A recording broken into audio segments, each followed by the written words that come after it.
has been changing in Shalva since 2 years ago? I remember you have you're still running in the Jerusalem Marathon, but what has changed? What's changed in Shalva in the last 2 years is that it continues to grow at a pace that we could never imagine. New programs, many more children, new centers. We have over 500 children in our care from birth till adulthood.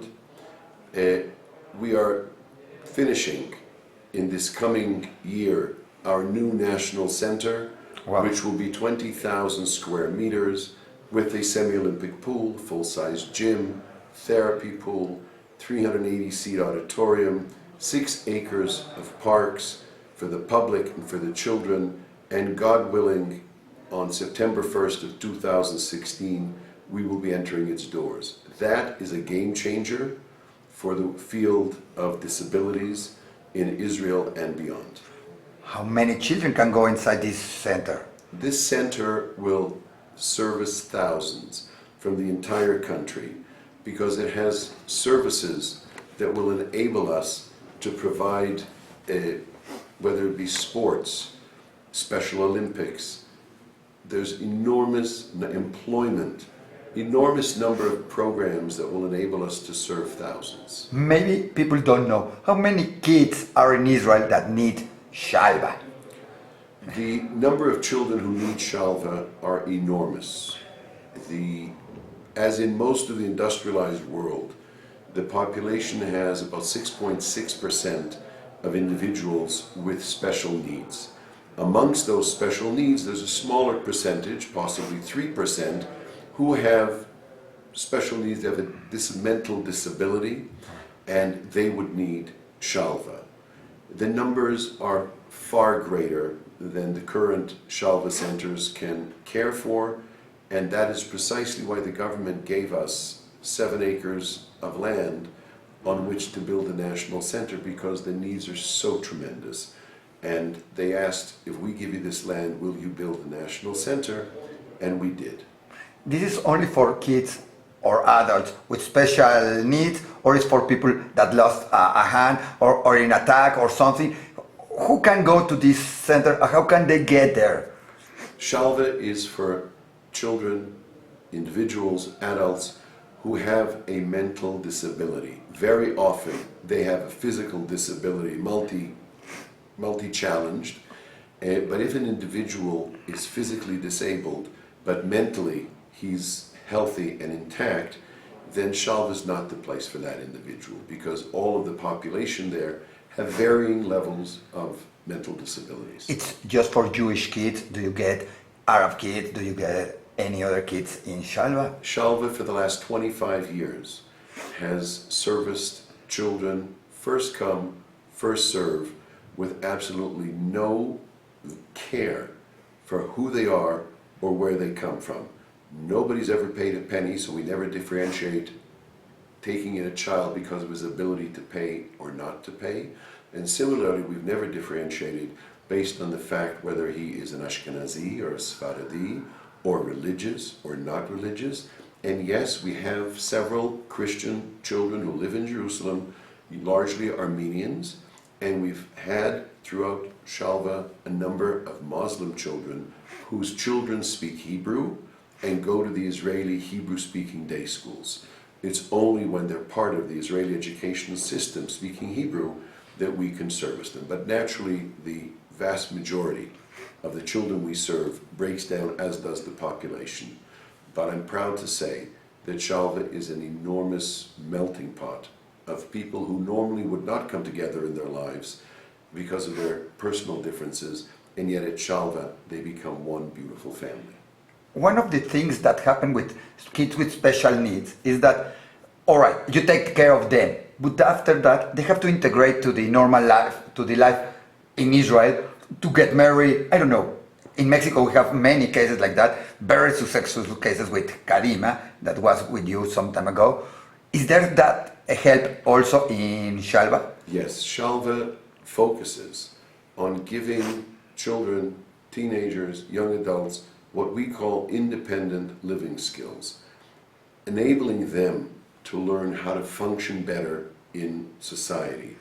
In the new center, we will have employment, an entire floor for training and employment of young people and enabling them to go out into the community and get a job, that they get respect through that. But in order to make that happen, you have to have the facility and the ability to train them. And we will be doing that on a very large scale. For many parents, when they think of our other people, when they think about special needs kids, they think about, oh, it's going to be hard. It's going to be, I don't know how I'm going to use to arrange this, how I'm going to support this.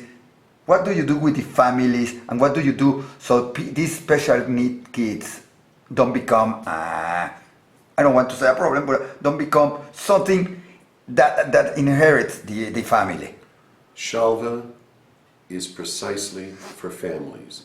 The focus from day one has always been not only the child, but the family. All of our programs are designed to take the burden off the family, to give them the needed respite, the rest they need, and the programs are on all different levels.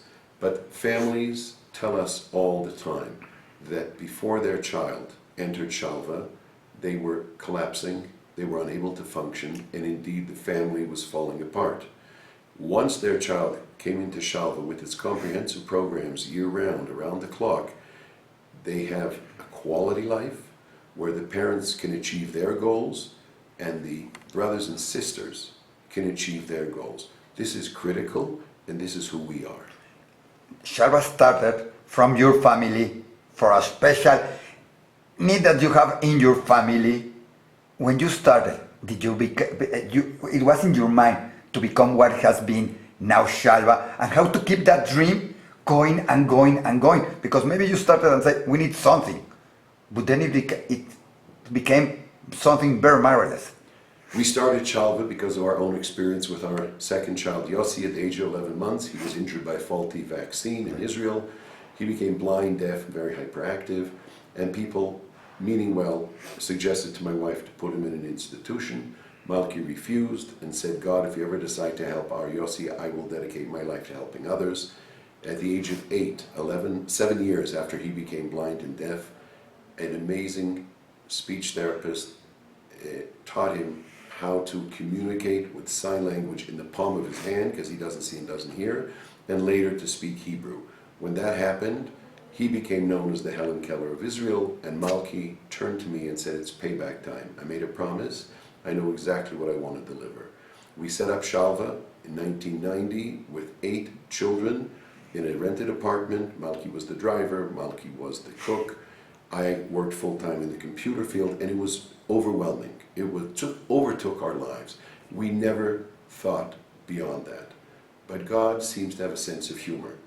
Shalva over the last 25 years has just exploded in terms of the number of children that we can service and the kinds of programs we do service. 7 years ago, the government of Israel gave us an enormous piece of land, as I mentioned, and we're now building a national center. I could never have envisioned this, and I do know that in the years ahead, it will be growing and servicing so many more. Do you work with any other institution around the world? For example, in Mexico we have Teleton, that it has the kids, that has the centers for special need kids. We have Kadima inside the Jewish community that does a very impressive work. Just came somebody from New Jersey that has camps to integrate special need kids in summer camps. Do you work, or do you help any other institutions around the world? We work very closely with several institutions around the world. We work with Hadassah Hospital in Jerusalem. We put on conferences, annual conferences every year, often twice a year with Hadassah. We work with organizations in Toronto. We have set up and helped establish several major centers that wanted to learn from Shalva and set up their own services. One of these is in fact a mega church in Washington, D.C. that came, saw, asked for our help. We trained them, and they went back and set up a beautiful major center of their own. We're there to help, we're there to share, and yes, we're involved with many, many very, very reputable organizations around the world. Now in Mexico, you bring a very special man. Some time ago, you brought Gilad Shalit. Now you bring something different, Lior Shishar. What do you think about him? Why to bring him to Mexico? Why to encourage him to do with Shalva? And what is he doing with Shalva? Lior Shishar has become a very dear friend of Shalva, and he's come to Mexico. He flew in from Australia today. Wow. And Lior, as you know, is a mentalist, and he shows you that what you think cannot be done, can be done. Possibly I can't do it, but Lior Shishar, he can do it. And that's what we tell families. That is our message. That life is magical, and whereas the burden seems impossible, in many occasions, the burden turns into a blessing for the entire family, unifies the family, and I think Lior is really, his message is very much the Shalva message. You know that in Mexico there are the Jewish women volunteers, and they have a program with David Copperfield also, that it's magic for kids with special needs. They help with magic, and they show them tricks and many other things to help them get involved in the society, to get them cured, to help them in many ways. Do you have something with that, with Lior? Do you have something in that in mind? Or he's going to be in your dinner, I think in December, something like that. Do you have something to help Lior, to introduce Lior and his methods to your therapies and everything? I have never heard of that before, and now that I've heard, I will learn more, and I will introduce it to Lior, and we'll see if there's something we can do. Very good. Welcome to Mexico. Is there something you want to tell us here in Mexico? You're now here. What can we do in Mexico with Shalva and with all the kids around the world? In Mexico, we've had meetings in Mexico, and we're here certainly to share and to give any knowledge we can to anyone who seeks it. I'm in Mexico at this time, as you know, in an effort to raise needed funds to complete the center, and that's why we're having a dinner tonight. And I would simply urge all good people who have an interest in Israel, in Israel, and in special needs in Israel, that come on board, join us in the dream of Shalva, and help us and enable us to serve so many more children. Thank you very much. Thank you.